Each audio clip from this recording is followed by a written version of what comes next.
Gostaria de chamar aqui para fazer parte da mesa o meu filho Thor, que já está aqui participando. Você já vai falar, filho.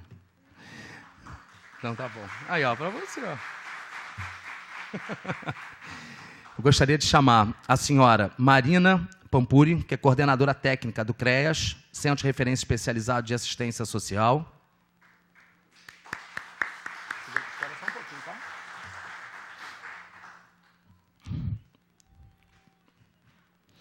A senhora Cleonice Bulé, assistente social da Santa Casa de Misericórdia.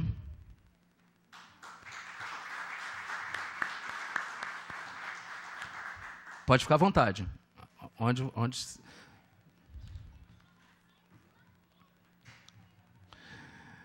A minha amiga Paola Oliveira, representando a Escola Marechal Dutra. Minha amiga, professora, diretora. Abaixa. O senhor André, psicólogo da Secretaria de Educação.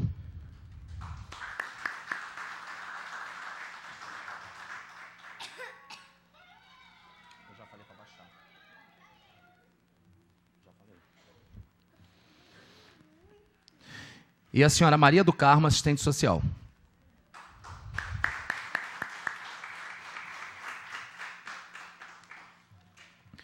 Eu gostaria de agradecer a presença também da senhora... É Isabela? Cadê? Está presente? Isabela? Desculpa que eu vou puxar a orelha de quem escreveu isso aqui.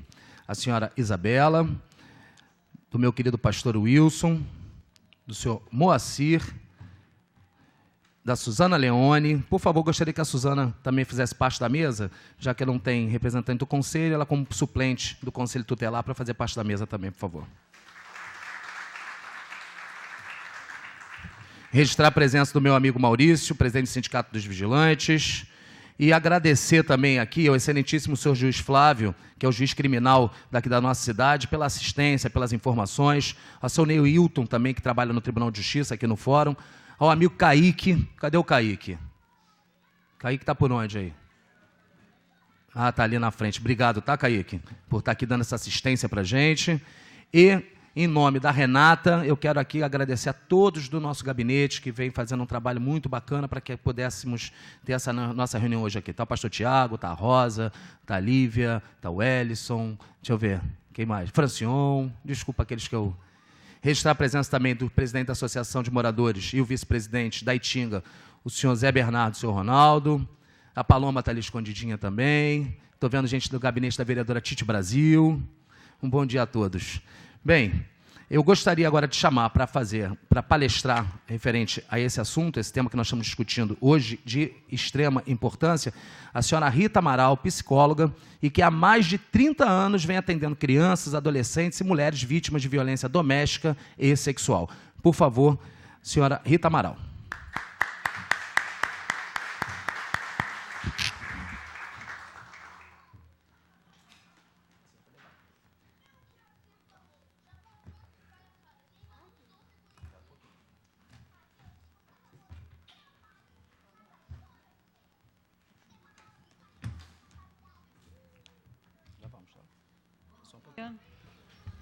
Em primeiro lugar, quero parabenizar... Vai eu ajeitar aqui. Parabenizar o vereador por ter abraçado a causa. Nem todo mundo abraça. É uma coisa que a gente estava comentando, né, Marina? Nem todo mundo é empático à causa. Agradecer a presença de vocês. Então, muito obrigada, vereador, por ter abraçado a causa. Angra tem índices assustadores, para quem não sabe, eu trabalho há 30 anos com isso, e os nossos índices são recorrentes e só crescem. E eu gostaria de lembrar que só 15% dos casos são registrados. Então, tudo que eu vier a passar aqui é subnotificação. Tá? Tudo que a gente vai ver aqui, por mais que seja assustador, ainda é subnotificação. E Angra, graças a Deus, a gente conseguiu trazer a DEAN. Ainda temos esse equipamento que as mulheres ainda procuram, porque quando não tinha a DEAN é a Delegacia Especializada no Atendimento à Mulher. As mães tinham mais dificuldades, e aí a do Carmo depois pode falar melhor, A do Carmo foi a primeira assistente social dentro de uma delegacia em Angra dos Reis a lidar com esses casos. Não vou falar que foi lá em 1900, lá vai bolinha, porque ela não gosta, né? As pessoas não gostam que contem a idade. Então, a do Carmo foi uma das primeiras pessoas a ter o núcleo dentro da 166 a atender essas vítimas. Eu vou começar a palestra, né? Porque a gente já está um pouquinho atrasado. Vamos lá, Kaique? Bom, violência sexual contra a criança. Se não tem ninguém denunciando, pode ter alguém fazendo. E eu queria chamar a atenção que nem todos os monstros dormem embaixo da cama. Às vezes as crianças relatam determinados monstros nos desenhos e esses monstros não são aqueles que tem embaixo da cama que a criança tem medo, né? Que era o antigo bicho-papão, né? Aqueles bichos, lembra? Aquele filme, né? Os monstros que eles ficavam embaixo da cama. Então nem todos os monstros moram embaixo da cama, não. Às vezes moram em cima da cama da própria criança. Que isso fique bem claro. Por favor, Kaique. Bom, Brasil. Vamos lá. 18 de maio de 73. Foi o primeiro caso que foi noticiado, porque até então tinha muito tabu com relação à violência contra a criança no Brasil. Essa é a menina Araceli. Ela tinha 8 anos. Enquanto ela brincava, esperando a condução que ela levaria para casa, ela brincava com um gatinho. Essa menina sumiu. Essa menina simplesmente sumiu. Ela nunca chegou em casa. Pode passar. Bom, ainda bem que está cortado ali, que tem criança, hoje em dia já é de domínio público, isso são as fotos da Polícia Civil. 6 dias depois, o corpinho dela foi encontrado com o rosto desfigurado por ácido, para que não fosse identificada. Durante 5 dias, ela foi estuprada, drogada, espancada e asfixiada até a morte, e jogada num terreno baldio. E aí, em 2000, para lembrar o caso da menina Araceli, o Congresso Nacional estabeleceu o Dia Nacional de Combate ao Abuso e Exploração Sexual de Crianças e Adolescentes, para lembrar que a gente precisa proteger as nossas crianças. E por que isso foi necessário? Eu vou contar um dado rápido. Nesse caso da menina Araceli, 14 testemunhas, entre investigadores, testemunhas e pessoas que iam depor contra os 2 suspeitos, foram mortas. Eles foram condenados em 1980, recorreram, em 1991 a sentença foi anulada, ou seja, eles não passaram um dia na cadeia, e o pai dessa menina morreu, o seu Gabriel, morreu em 2004, sem ver a punição do crime da filha, que só tinha 8 anos. Ela só tinha 8 anos, lembrando, apesar de um corpinho bonitinho, vocês viram, né? Muito engraçadinha. Essa menina só tinha 8 anos, por favor. Né? Essa palestra, gente, é uma ação afirmativa. Nós temos ações afirmativas, existem programas do governo federal que a gente tem que cumprir. Essa palestra é mais uma ação afirmativa de combate ao abuso e à exploração sexual de crianças e adolescentes pela prevenção e tem um caráter educativo. Então, eu espero que aquilo que vocês ouvirem aqui, vocês repliquem, porque quem está aqui vai replicar essas informações. E nem sempre as pessoas sabem que tem uma delegacia especializada, que tem instrumentos e equipamentos especializados no município para cuidar desse caso. Bom, eu vou falar um pouquinho o que seria essa violência sexual contra a criança. É qualquer ato sexual praticado, por pessoa mais velha. Quando tem 2 anos de diferença entre as crianças, a gente nem configura enquanto tal, a gente chama de jogo sexual. Então, tem que ser bem mais velha.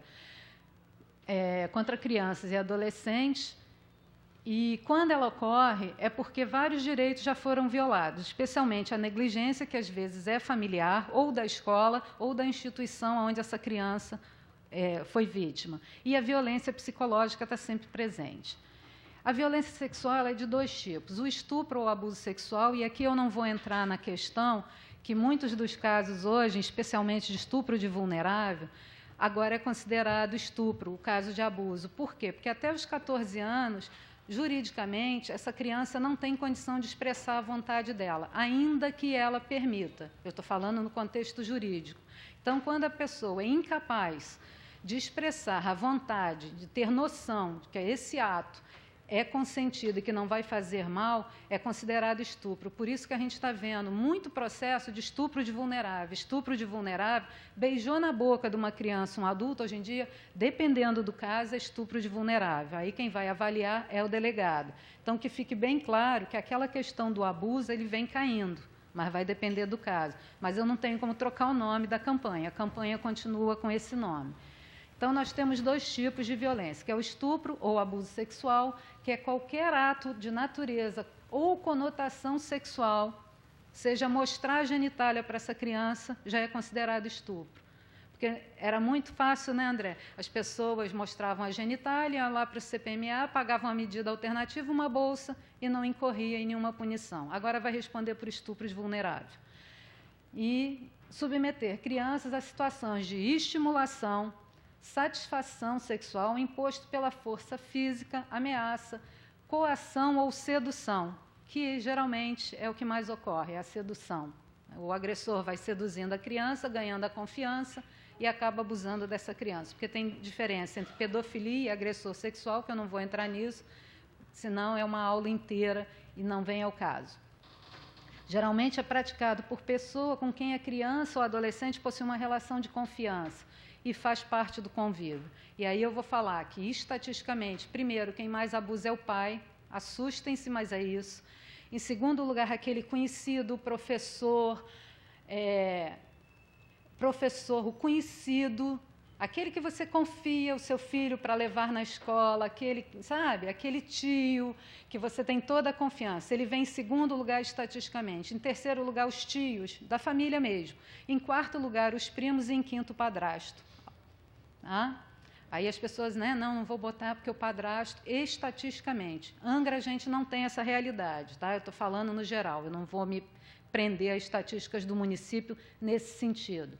Bom, essa violência pode se manifestar dentro do ambiente doméstico ou fora dele. E a exploração sexual é a outra forma de violência sexual, que é a utilização de crianças e adolescentes para fins sexuais, e aí tem a questão do lucro. A gente, quando fala em exploração sexual, geralmente o lucro está no meio. Pressupõe essa relação de mercantilização. É fruto de uma troca de favores financeira ou mediante a doação de presentes. E essa exploração sexual tem 4 formas. Eu vou falar rapidinho. Em Angra a gente não tem muito, que é a prostituição, pelo menos não tem enquanto denúncia, mas a gente sabe, né, que nas ilhas tem assim. A prostituição, que se relaciona à rede criminosa, às vezes pela internet, essas meninas estão sendo puxadas pela internet ou não, com aliciador, agenciador, e que essa pessoa lucra, intermediando a relação desse adolescente ou dessa criança com o cliente. Mas também ocorre sem intermediário. Muitas adolescentes, por quererem ter uma vida mais fácil, dinheiro fácil, elas se dobram a essa exploração sexual. Pode passar, Kaique, por favor. É o tráfico, que é a promoção ou facilitação de entrada ou saída de crianças do território nacional ou para outros países, com o objetivo de exercer prostituição ou qualquer outra forma de exploração. Turismo com motivação sexual, que a gente tem muito no Brasil, visitantes de outros países ou nossos turistas, e o que mais causa estranheza é que, geralmente, isso daí é compactuado pelos hotéis, eles se associam a isso. Motoristas de Uber e taxistas, não são todos, tá? Mas existe uma rede de prostituição com motivação sexual para turismo no Brasil, que é uma rede perigosíssima. Depois eu vou dar um dado que vocês vão ficar assustados. Quantas crianças por dia no Brasil são usadas com essa finalidade? E esse eu botei por último, não é porque ele é menos importante, não, é o contrário. É porque ele é mais importante, muita gente faz e não sabe. Pornografia infantil ou infanto-juvenil. Produção, reprodução, venda, exposição, distribuição, comercialização, posse, aquisição, publicação ou divulgação de material pornográfico, seja foto, vídeo, filme, o que quer que seja que envolva criança ou adolescente. As pessoas recebem fotos de adolescentes de calcinha e sutiã e repassam. É pornografia infanto-juvenil. Já é considerado crime. Ah, não, mas eu só queria que fulano visse. Não, ou você apaga, ou você vai registrar queixa. Porque por trás daquela foto pode ter uma rede de abusadores sexuais correndo atrás dessa criança e, às vezes, sequestra essa criança para o tráfico ou exploração sexual. A gente nunca sabe se aquela foto foi a própria criança ou adolescente que tirou. Então, quando você mostra para outro, você já está cometendo crime de pornografia infantil, você já está incorrendo em violência sexual contra esse adolescente. Eu queria que isso ficasse muito claro. Eu recebo muito, as pessoas me mandam, olha o que eu recebi. Eu digo, gente, não manda para mim. Quer denunciar? Vai à delegacia. Não quer ir na delegacia? Diz que sim. Eles vão orientar vocês o que fazer com relação a esse tipo de recebimento desse material pornográfico. Porque criança de calcinha e sutiã adolescente é pornografia infanto-juvenil. É isso que eu queria que ficasse claro. Por favor, Kaique. Vamos falar da realidade brasileira e do mundo. Segundo a OMS, meninas até 18 anos, 20% delas sofrem algum tipo de violência sexual no mundo. No Brasil, olha só, a cada 5 segundos uma criança é vítima de violência sexual. E aí eu não estou falando de conjunção carnal, não. Tá? Eu estou falando desses tipos todos de violência sexual que eu acabei de passar. A cada 5 segundos, pensem nisso, a cada 5 segundos. Uma menina em cada 5 e um menino em cada 10, ao contrário do que as pessoas pensam que não acontece com os meninos, acontece, em menor proporção, mas acontece. Sofrerá violência sexual antes dos 18 anos. Só uma vítima em cada 3 vai contar esse ocorrido. A criança não conta, dificilmente ela conta. 70% dos casos das crianças de 0 a 9 anos acontecem dentro da casa da vítima. Aliás, estão sendo as vítimas preferenciais. Eu passei 15 dias na DEAN cedida, eu peguei 12 ou 13 casos, não foi, do Carmo? 12 casos. Só uma tinha 14 anos, uma tinha 10 e todas as outras, uma tinha 8 e o restante tinha 6 anos. E aqui a gente está falando de conjunção carnal. Estou falando de conjunção carnal, não estou falando de beijo na boca. Estou falando de crianças que precisaram passar pelo IML e muitas precisaram passar por atendimento médico sério e que vão ter, talvez, a sua vida fértil comprometida. 6 anos. 6 anos. Passa para mim, por gentileza. 65% dos casos são familiares das vítimas. A cada dia, olha esse dado, 20 crianças de 0 a 9 anos passam pelos hospitais do SUS para serem atendidas por essa violência doméstica. Quando ela passa pelo hospital, é porque ela foi machucada fisicamente, mesmo, senão não estaria lá. Geralmente os pais levam para a delegacia, mas o primeiro lugar, quando existe vamos dizer, uma lesão muito grave, primeiro é o hospital.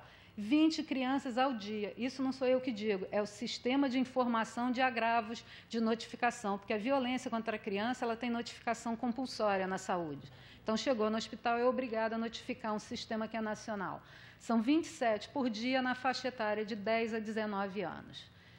São assustadores, né? Mas, apesar disso, esses dados do SINAM são só de 3.000 municípios. Na verdade, são 2.917. Eu chutei para 3.000 para não ficar muito feio. A gente tem mais de 5.000 municípios. Só 2.919 fazem essa notificação, porque não está no país inteiro. A gente tem o SINAM há 20 anos e até hoje não conseguiu instalar no Brasil inteiro. E aí eu vou falar um pouco da questão da exploração e da prostituição infanto-juvenil. Em 2016, a Childhood, não sei se vocês já ouviram falar, é uma ONG da rainha da Suécia, a rainha Silvia, que ela é brasileira, e ela tem uma ONG no Brasil que ela só trabalha com criança. Eles fizeram um levantamento junto com a Polícia Rodoviária Federal, 1.969 prováveis pontos de exploração sexual de crianças foram mapeados só nas rodovias federais brasileiras. Pode passar. Esses pontos vulneráveis são pontos que podem ter presença de prostituição adulta, inexistência de iluminação, falta de vigilância, locais de paradas de veículos. Aí eu estou falando dos caminhoneiros, né, que param para dormir, ou o consumo de bebidas alcoólicas. 1.969 pontos são vulneráveis. Desses 1.969, descobriu-se 571, ou seja, quase 1/3, onde existe a prostituição infanto-juvenil, porque ou é bancada pela prostituição adulta, ou é bancada pela parada de veículo. Então, 30% daquele valor, que são 571 pontos, essas crianças fazem ponto ali de exploração sexual, de prostituição, muitas levadas pelos próprios pais. Os pais ficam sentados e prostituem essas crianças de 8, 9, 10 anos, porque agora passou de 11 anos, eles não querem mais. A experiência que a gente tem na prática é essa. 500 mil crianças e adolescentes no Brasil são vítimas de exploração sexual por ano. Isso é uma fonte da Childhood, que ela trabalha com essas vítimas. Então, ela fez esse levantamento. E os dados do Disque 100, com relação à violência sexual infanto-juvenil, as denúncias, 75% têm a ver com abuso e estupro, e só 25% com exploração sexual. Lembrando que são dados subnotificados. Eu queria falar um pouquinho dos sinais, para a gente não se estender muito, do estupro e do abuso sexual. Uma coisa que a criança apresenta logo de cara é uma alteração brusca no comportamento. Ela é uma criança feliz, daqui a pouco ela se torna uma criança triste, melancólica, chorosa. Perceber uma alteração muito brusca, já fica de olho. Não significa que, tá, gente? Nós temos que ter várias características dessa para começar a desconfiar que essa criança realmente sofreu abuso sexual ou estupro. Distúrbios do sono, pesadelo. Criança não tem pesadelo, tá, gente? Tem pesadelo. Se a criança começa a ter 3 pesadelos durante a semana, desconfie. Não é normal. Não vou falar em normal, vou falar em natural. Criança não tem pesadelo. Crianças que acordam durante a noite berrando, que é o que a gente chama de terror noturno. Ela acorda, grita e volta a dormir. São indícios. Enurese ou encoprese. Eu vou explicar. Enurese permanente. A criança já passou da fase de controlar o esfíncter vesical, ou seja, o xixi, e ela ainda não controlou. E os pais dizem assim, mas o pai dela também era assim. Não é natural. A criança controla xixi e cocô a partir do momento que ela começa a deambular. A partir do momento que ela começa a andar, ela adquire controle dos músculos, da musculatura abdominal para controlar os esfíncter, tanto vesical, que é o do xixi, e o anal. A criança que tem enurese ou encoprese permanente e levou no médico, não tem nenhum problema orgânico, já fica de olho. Ela vai se sujar à noite para não ser molestada sexualmente. E aí ela se suja, que aí a pessoa não vai querer molestá-la. Ou secundária, a criança já controlou esse xixi e cocô e de uma hora para outra ela volta a fazer essas coisas na cama. Se não for ciúme da gestação da mãe ou aconteceu a perda do ente familiar, a gente tem que estar de olho. Distúrbios do apetite, polifagia. A criança começa a comer demais ou inapetência, ela não come. Ela reclama que ela não sente fome. Aumento da agressividade, da irritabilidade e da ansiedade. Baixa autoestima, a criança começa a dizer que ela não serve para nada, que ela não consegue fazer nada, é uma criança absolutamente capaz. De repente, ela começa com essa história, eu não sei fazer mais nada, não consigo mais, queda no rendimento escolar, dificuldade de concentração e de aprendizagem. Isso é muito importante. Às vezes os pais batem na criança que foge de casa. A criança não foge de casa à toa, não. A criança, quando ela arruma a malinha dela e foge de casa, ela tem um motivo para estar fugindo. Ou da casa, ou da igreja, ou da escola. Eu não quero ir para a escola, eu fujo da escola. Eu vou para a igreja, ou eu vou para o karatê, eu vou para o taekwondo, eu vou... E o pai leva para o judô e a criança foge. Ela volta, ela não quer ficar. Essa relutância da criança não ir, tem que ficar de olho. Conduta sexual precoce ou inadequada à idade cronológica, o que a gente chama de hipersexualização. A criança começa a ter um excesso de interesse pela parte genital, começa a se masturbar de uma forma ou outra, a tocar na área genital, e muitos pais não examinam os filhos. Inchaço na área genital, tem que ver o que está acontecendo. Queixas de dor nas áreas genital, pélvica. Às vezes a criança é tão pequena, tem 40 dias eu peguei uma criança de 3 anos, que ela só dizia assim, papai, dodói, bumbum. E ela mancava. Papai, dodói, bumbum. E ela mancava. E essa mãe nunca examinou. E quando a mãe foi examinar, né, foi para o IML, e exatamente ela havia sido abusada. Então, às vezes a criança ela não diz bumbum, ela diz que está com dor na bacia, na área pélvica, e ela não aponta, porque geralmente a criança é ameaçada. Quando ela é abusada, ela é ameaçada. O abusador ameaça a criança ou de morte ou a família. E também tem a síndrome do segredo, que eu também não vou entrar, que é uma questão mais técnica. Então, a criança queixou de dor nessa área, mães examinem, porque é necessário. Não tem que ir lá examinar a criança, não. Espera ela dormir, né? Não traumatiza a criança. Vai lá e dá uma olhadinha. Depressão, apatia. Criança não tem depressão, né, André? Criança, quando tem depressão, alguma coisa não está legal. Criança não tem depressão. São sinais. Não quer dizer que a criança com depressão foi abusada. Falta de interesse em brincar é uma das mais comuns. A criança para de brincar e não quer se relacionar com ninguém. Passa para mim, por gentileza. Outra coisa, medo constante de um adulto específico. A criança não quer ir com aquela pessoa e a família, não, você vai ficar com o tio, com o primo, né? Ele vai te levar na escola. E a criança, não quero. Ou proximidade excessiva. Porque o agressor sexual, ele percebe que essa criança está num momento difícil, ele faz essa criança se sentir importante na vida dele e ele engendra essa criança num afeto que, na verdade, não é afeto. A intenção dele é abusar sexualmente dessa criança. Então, medo excessivo ou proximidade excessiva de uma pessoa específica, desconfie. Excesso de higiene, a criança fica pedindo para tomar banho toda hora. Estou suja, estou suja, estou suja. Ela faz as fezes, o xixi, toda hora você tem que dar banho. Interesse ou evitação excessiva, já falei no contato com a área genital, rebeldia, queixa de que não é ouvida. O agressor adora a criança que não é ouvida dentro de casa. Pai, mãe, agora não. E está lá no telefone. Pai, mãe, está lá no telefone. Eles pescam de longe essas crianças que não têm atenção em casa. Isolamento, a criança se isola. Comportamento de automutilação. Já viu as meninas que se cortam? A dor emocional delas é tão grande quando ela é abusada que ela se corta para ver se a dor física é maior do que a dor emocional. A automutilação é muito comum nas meninas que sofrem estupro. E pensamentos, ideação suicida. Adolescente e criança não tem pensamento e ideação suicida, ou seja, está sempre falando que quer morrer, que essa vida é uma porcaria, que não aguenta mais. Então, a gente, em psicologia, considera que 3 desses sinais já é para ficar de olho. 2 a gente já acende o amarelo. 3, eu, nos meus 30 anos, já acendo o sinal vermelho, eu já tenho a tendência de pesquisar, de avaliar, porque eu peco sempre pelo excesso de zelo, jamais pela negligência. Essa é o meu pensamento.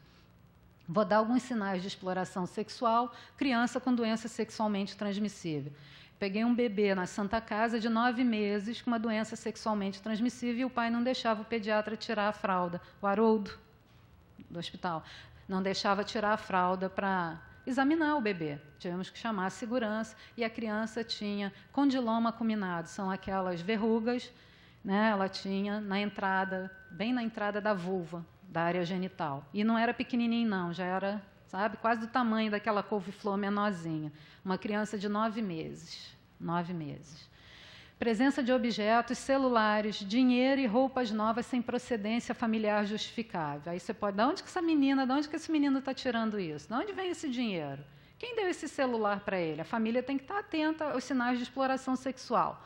Companhia constante de pessoas sempre mais velhas, desconhecidas ou da vizinhança, que vocês, né, é da vizinhança, mas é aquela vizinhança que nunca esteve lá na verdade, só aparece de vez em quando, ou tem uma casa, como tentaram abrir uma agora na Ilha Grande, não sei se vocês estão sabendo, foi barrado. Graças a Deus, uma pessoa parece que tentou abrir uma casa desse tipo e a vizinhança lá botou para correr, porque era aquela vizinhança que não era vizinha, que só aparecia à noite com adolescentes e com homens. Então, tem que desconfiar. Sonolência frequente durante o dia. Ela, de noite, sai para ser explorada. Mitomania é a mania de mentira, mas essa mitomania está ligada quando a família quer explicações dos sumiços mal explicados. Essa menina some, ela vai para a aula e a escola liga, não chegou na escola. Cadê essa menina? Vocês ligam para saber se seu filho está mesmo na escola? A escola particular, ela liga, né, se a criança não aparece. E as outras ligam? Será que o professor sente falta? Será que essa menina está mesmo na escola? Será que esse menino está na escola, não está ali na pista? Então, e essas fugas noturnas. A criança foge à noite para se explorar, que geralmente a exploração sexual se dá mais à noite porque é mais fácil de se esconder. Queda no rendimento escolar, irritabilidade, agressividade. E quando a família tenta dialogar, ela vai sempre contar mentira. Abordagens pessoais de desconhecidos. Chama a criança pelo nome na rua. Você nunca viu aquela pessoa, você pergunta quem é, um amigo.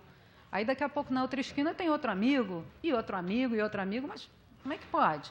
E ligações telefônicas frequentes. Ela está sempre correndo para atender, mas quem é? Um conhecido, é um amigo. Mas que amigo? Quem é esse amigo que liga para você? E seria mais ou menos essas questões da gente observar o sinal, tanto do abuso e do estupro e esse da exploração. E aí eu vou falar um pouco da prevenção, que a gente acredita que não acontece com a gente, mas acontece. A gente acredita que nunca sai com a gente, mas cai na casa da gente de vez em quando. Não entregue sua filha, especialmente, aos cuidados de quem você realmente não conhece. Conhecendo já está difícil, imagina quem você não conhece. Não deixe as crianças irem a banheiros públicos sozinhas. Eu vejo pais deixarem crianças de 5 anos entrarem no banheiro sozinha. E aí eu vou contar o caso de uma amiga psicóloga, que a filha fez a menina tinha 11 anos, fez uma página no Facebook com a anuência da mãe, a mãe que fez. Foi um caso em Santa Catarina, foi muito divulgado, tem uns 5 ou 6 anos. Um pedófilo, no caso dela foi um pedófilo, não foi um agressor sexual, que entrou na página dela como amigo, perseguiu essa menina durante 1 ano. Eles trocaram essa menina de escola, porque a menina fazia as fotos com uniforme, balé, deu toda a rotina diária dela. E aí ele passou a seguir essa menina, Zé, e tiraram ela dessa escola e colocaram em outra. O banheiro dessa escola para onde ela foi era do lado de fora, pois ele entrou, pulou o muro, estuprou essa menina dentro do banheiro, ele ficou de olho e matou essa menina de 11 anos. É filha de uma amiga minha, psicóloga, ela é psicóloga. Então, a gente pensa que não acontece com a gente. Amiga minha, de faculdade, a gente fez faculdade o tempo todo juntas, e depois ela casou, ela foi para Florianópolis. E ela trabalhava com isso, né? Tanto que ela fez tudo, só que abriu a página para uma criança de 11 anos, esse pedófilo se apaixonou e matou essa menina. Só que antes de matar, ele estuprou dentro do banheiro de uma escola particular, não foi uma escola pública, não. Tá? Não poste foto com uniformes da rotina do seu filho. Né? Vai que alguém se apaixona. Ensina ao seu filho que o que está sempre coberto pelas roupas não pode ser tocado por outras pessoas, a menos que seja papai e mamãe na hora do banho. E mesmo assim, na hora do banho, com muito cuidado, porque muitos casos acontecem na hora do banho. Por favor. Oriente a criança sobre a não permissão de contato físico íntimo em qualquer circunstância. Íntimo é o que é íntimo para cada um. A família que vai tratar disso. Não sou eu que vou dizer o que é íntimo. A família que vai colocar isso. Disponha de tempo para ouvir e dar atenção ao seu filho.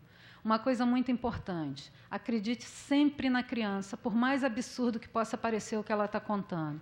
Eu estou há 30 anos nisso, até hoje, só 3 crianças, 3 crianças que eu atendi, realmente não tinha havido abuso sexual, estava no imaginário dessas crianças.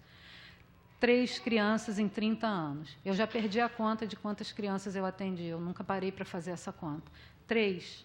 Tá? Uma foi porque o pai limpou e machucou mesmo, a região, né, anal. A outra foi porque a babá, ela botou uma lombriga para fora, a babá puxou a lombriga e ela reclamou daquilo. E a outra realmente foi uma fantasia. O pai passou a barba por fazer no pescoço dela, né, aquilo deu uma sensação nela, e ela disse que o pai tinha abusado dela com 7 anos. Então, 3 crianças em 30 anos, 3 crianças que eu peguei, que realmente esse abuso não havia acontecido. São 30 anos nisso. Então, quando a criança contar, primeiro acredita na criança, e aí vai investigar. Não duvide nunca, seja de quem for. Lembra que eu falei das estatísticas, tá? Seja quem for. Importante é conhecer com quem sua filha e seus filhos estão indo, saindo da escola, nos momentos de lazer, especialmente nas redes sociais. Quem são essas pessoas? Vocês conhecem? Quem são esses colegas, amigos? Pai e mãe desses colegas, especialmente. Vai dormir na casa do coleguinha. Quem é a mãe? Quem é o pai? Quem são essas pessoas? Vocês conhecem? Vai deixar lá? Estabeleça forte relação de confiança para que a criança possa contar qualquer evento de sedução, de coação ou de tentativa de abuso. O velho ensinamento de não aceitar qualquer convite por dinheiro, presente, bala, agrado, de quem conhecem ou não, para fazer coisas em segredo com o corpo é fundamental. Passa para mim, por favor. Explique à criança que o corpo precisa ser cuidado por ela e que deve ser cuidado. Às vezes a gente não se atenta a isso, e as crianças são abusadas, pela gente não orientar que só ela pode tocar no corpo dela, nas partes íntimas. Tá? Ou quando for ser lavada e houver a necessidade de alguém tocar. Uma coisa que o conselho, né, André, está pedindo muito que a gente passe. Criança não namora. Criança não tem namorado. Eu vejo pais estimulando, seu namoradinho, seu namoradinho. Criança não namora, em hipótese alguma. Por quê? Isso está facilitando para os abusadores e para os agressores sexuais. E especialmente adulto. Porque a maior parte das crianças que eu pego, ele diz que é meu namorado. Eu digo, criança não namora. Ou seja, ela passa a ser uma criança especial para ela, no afeto. Para ela isso é afeto. Até que a culpa bate, ela descobre que não é afeto. Que ela está sendo realmente vítima de alguma forma de violência. Então, criança, gente, não namore. Ensine a criança a desconfiar se alguém tentar tocar na parte íntima dela ou pedir para fazer qualquer coisa no corpo dessa criança ou de outra pessoa. Que não seja brincar junto com todo mundo, né? Sempre na presença de alguém. Oriente a criança a se afastar, se por um acaso alguém tentar tocar, e procurar a mãe, irmã, a avó, professor, e contar. A criança tem que contar isso. E quando eu vi muitos casos assim, da criança ser encostada no canto e o cara beija e acaba, né, abusando dela no canto. Muitas gritaram por socorro e ninguém viera. Eu faço isso muito até com mulheres que sofrem violência. Nunca grite por socorro, ninguém vai te socorrer. Grita por fogo, está pegando fogo. Todo mundo vem ver, porque ninguém quer morrer queimado. Né? Todo mundo quer saber aonde. Onde está pegando fogo? Então, orienta a criança. Gritou por socorro, ninguém vem, começa a gritar que está pegando fogo. Fogo, fogo, fogo. Todo mundo corre. E para que elas sempre contem esse ocorrido. Essa coisa, especialmente se ela se sinta mal, porque a criança às vezes se sente mal, coagida ou ameaçada. Passa, por favor. E tem que ensinar que a gente tem que respeitar os adultos, sim, mas que isso não significa que ela tem que fazer tudo que o adulto manda. Isso é muito importante. O adulto, especialmente aquela pessoa que confia ou que é figura de autoridade, professor, padre, pastor, e que a criança confia, a criança não tem que fazer tudo que ele manda. Né? Isso tem que ser ensinado. E especialmente se envolver, tocar, beijar, manipular ou machucar o corpo. Ensina a criança que não existem segredos entre ela e qualquer pessoa adulta com relação a qualquer parte do corpo dela, seja o dentista, o médico. Eu vejo pais que levam os filhos para o pediatra e saem da sala. Quantos casos nós vemos aí no Brasil de pediatras que abusam de crianças? Tinha aquele que sedava os meninos, ainda filmava. Ele sedava e filmava. Oriente a criança a não ter medo das ameaças, porque o agressor e o abusador, ele ameaça a criança. Oriente a ela, né, antes de acontecer, que ela não tem que ter medo, ela tem que contar para pai, mãe ou quem estiver próximo. E a gente sabe que é muito difícil evitar o abuso ou o estupro, especialmente o abuso. Então, não tenham receio de pedir que outras pessoas tomem conta das crianças quando estiver num ambiente que tenha mais gente. Não tenha medo, não. É preferível você, às vezes, passar pelo constrangimento de pedir para tomar conta do que depois ter que lidar com seu filho sendo vítima disso. Por gentileza. Pode passar. Uma coisa que as pessoas não vão ver. Como que a escola, a creche, a igreja lidam com a questão do abuso? Tem gente especializada lá sobre isso? É importante, quando você vai colocar o seu filho na escola, que você saiba se tem gente lá para lidar com isso, se tem um orientador, se tem um professor que saiba lidar com isso, porque se acontecer dentro da escola, tem que ter alguém que tenha algum nível de capacitação para lidar com isso. Inclusive babá empregada, porque pode acontecer, né? Quando a empregada está em casa, ou a babá, elas têm que ser orientadas. É o que eu estou colocando. Família e escola precisam ter atitudes preventivas. E muitas pessoas estranham, falar de sexualidade com meu filho, eu não vou estar estimulando, não, muito pelo contrário, você está protegendo. Porque quando a criança pergunta, ela quer saber. E aí você vai responder de acordo com a idade cronológica dessa criança. Quando você orienta, mais dificuldade o agressor ou o pedófilo tem para abusar sexualmente dessa criança. É necessário que a criança tenha sempre esse vínculo de confiança. E uma coisa que eu peço, a criança contou qualquer coisa, ainda que seja um tanto de fantasia, que às vezes a criança fantasia, mas é a percepção dela, às vezes num caso de tentativa. Nunca dê bronca, nunca desacredite ou critique essa criança, porque se acontecer, ela não vai até você. E aí esse abuso e esse estupro, ele se perpetua. As crianças levam até 3, 4, 5 anos para contar, com raríssimas exceções. É isso que eu gostaria de deixar. Passa para mim. Pode passar. Eu queria passar aqui que foram os dados que o doutor Flávio passou para a gente, agradecê-lo mais uma vez. Estupro de vulnerável, queria passar uns dados de Angra. Nós temos 82 enquanto processo no momento e 5 que são processos secundários, que é estupro de vulnerável, crianças até 14 anos.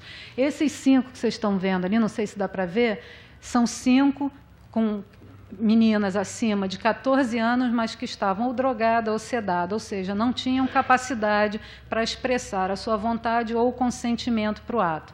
Então, a pessoa vai responder por estupro de vulnerável, mesmo elas tendo mais de 14 anos. No total, nós temos 87 processos no momento na vara criminal. Pode passar, por gentileza. Vou falar do Estado. Até março de 2019, já eram 156 casos de estupro de vulnerável. Janeiro a março de 2019, 408. Nós tivemos uma variação de 5%, tivemos um acréscimo. Passa para mim, por gentileza. E aí eu vou falar de Angra. Esses são dados do Instituto de Segurança Pública do Estado do Rio de Janeiro. Angra, Paraty e Mangaratiba. Está vendo que Angra está em vermelho? Esse vermelho é porque nós crescemos. Você vê que Paraty diminui, -3, o outro -11, e Angra cresce 11. Então, nós temos, no momento, em Angra, 93 casos de estupro registrados pela delegacia. Isso não sou eu que estou dizendo, é o Instituto de Segurança Pública. Nós temos essa variação. Está vendo? Angra só sobe. Angra sobe. Enquanto nos outros municípios isso desce, Angra sobe. Por gentileza, passa para mim. E eu peguei uns dados do TJ, que apesar dos casos de estupro, lá, 2019, porque ali está cortado, foram 3.045, 2018, desculpe, 2019 a gente ainda não tem muito fechado, 3.045, a gente teve um aumento de 47%, as ações penais diminuíram em 28,9% num caso de estupro de 14 até 18 anos e de estupro de vulnerável de 22,8%. Quer dizer, alguma coisa está acontecendo que isso não está chegando nos órgãos, nas autoridades competentes. Os abusos acontecem, mas não estão virando ação penal, de forma alguma. E eu gostaria de chamar a atenção para esses dados, porque é muito importante que a gente tente entender por que está acontecendo isso. Não está sendo investigado a contento? Está acontecendo o quê com o inquérito? A gente não tem equipe especializada para atender essa criança, que faça essa criança contar, e aí não pode, né? Não vira processo, o inquérito não chega a uma conclusão. Por isso, é importante que a gente acredite na criança, porque senão ela não vai contar. E aí esse processo vai ser arquivado ou nem vai virar uma ação penal, e o agressor e o pedófilo vai ficar impune e vai continuar cometendo os mesmos crimes. Quero chamar a atenção que 37% das crianças, isso é o que eu tenho no TJ, vocês vão ver que os dados são conflitantes, né? A gente não tem um sistema que guarde tudo, que analise tudo e que a gente tenha um dado só. Você tem dados de vários instrumentos, de várias instituições, e cada um diz uma coisa. Mas todos sempre, a gente vendo que de 0 a 11 anos só cresce o número. 37% das vítimas, ou seja, mais de um terço, tem entre 0 e 11 anos. 29,2%, 12 e 17 anos, 15,4% entre 18 e 29 anos. E 68,4% ocorreram na casa das vítimas. É intrafamiliar, a maioria, é dentro da casa da vítima. Eu queria fechar só com uns slides que a gente pudesse ver, aí está cortado, pode passar. Está vendo? Metade das vítimas em 2016 tinha até 13 anos. Essa é a realidade de Angra, 50% é de estupro de vulnerável. Pode passar, era só para a gente.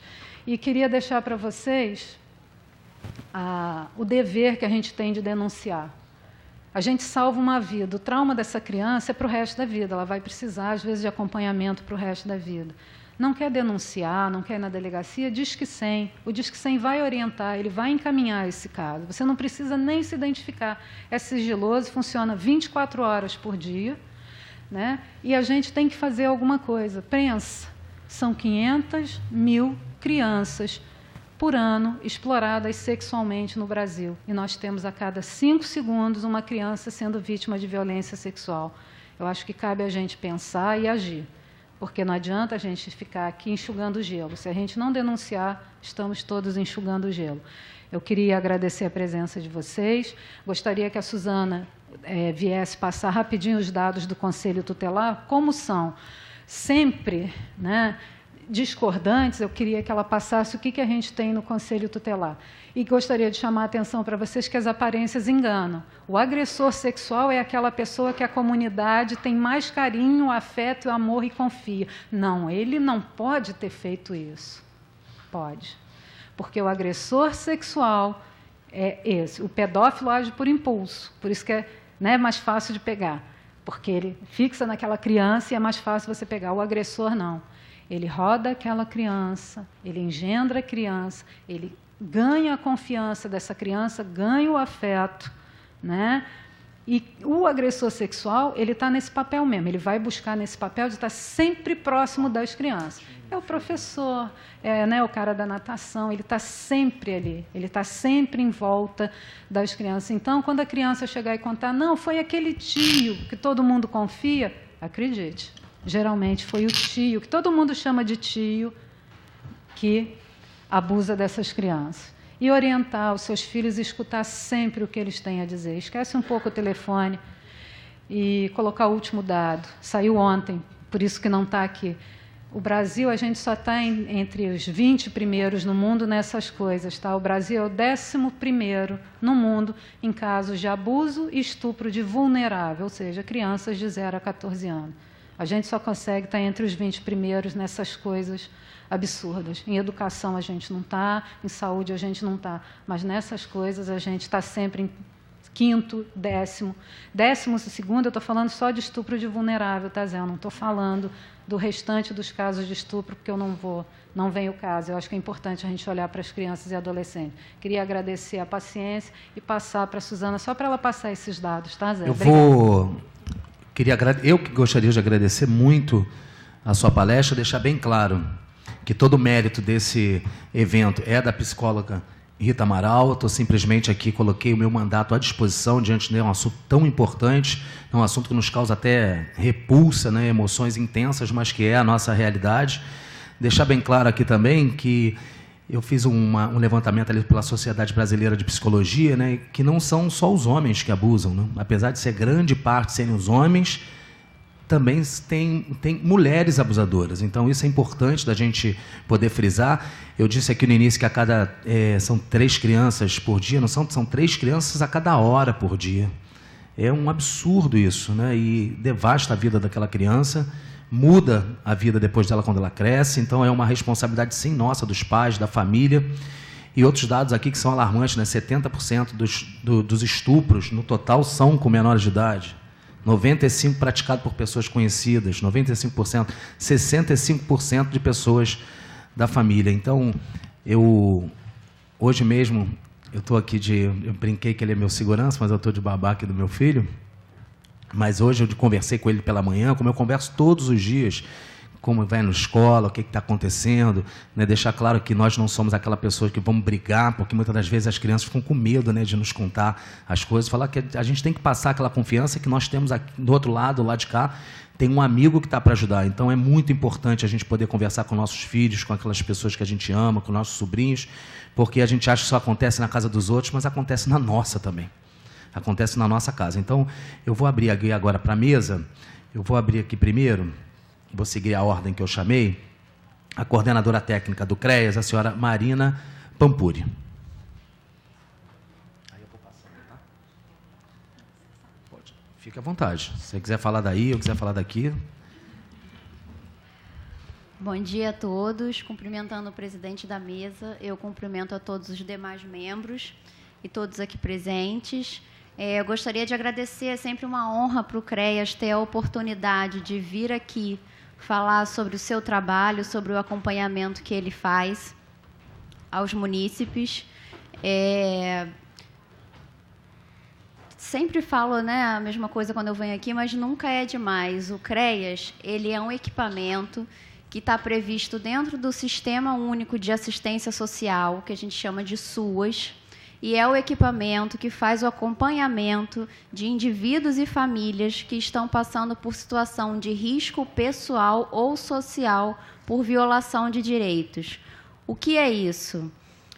Dentro da tipificação nacional dos serviços socioassistenciais, tem a previsão de que o CREAS faz o acompanhamento de núcleos familiares e pessoas onde um dos seus membros passaram por alguma situação de violência física, violência psicológica, violência sexual, negligência, maus tratos, violência patrimonial, situação de rua e mendicância, trabalho infantil, violência contra a mulher, violência contra a pessoa portadora de deficiência, adolescentes que estão cumprindo medida socioeducativa. E dentro desse trabalho do CREAS, esse atendimento já dessa pessoa que já passou pela situação de violência, nós também fazemos ações de prevenção. O governo federal instituiu campanhas, né, para tratar de todos esses tipos de violência, e durante o ano nós tratamos dessas campanhas de diferentes temas. No mês de maio, a gente fala sobre a campanha de abuso e exploração sexual de crianças e adolescentes. E todo ano nós pensamos em ações onde a gente possa trabalhar a orientação da população sobre o tema, como identificar e o que fazer. Em 2017, nós fizemos uma campanha direcionada à mobilização em massa. Nós fizemos panfletagem por toda a cidade, e orientações dentro dos centros de assistência social, que a gente chama de CRAS, né, Centro de Referência de Assistência Social, e do próprio CREAS.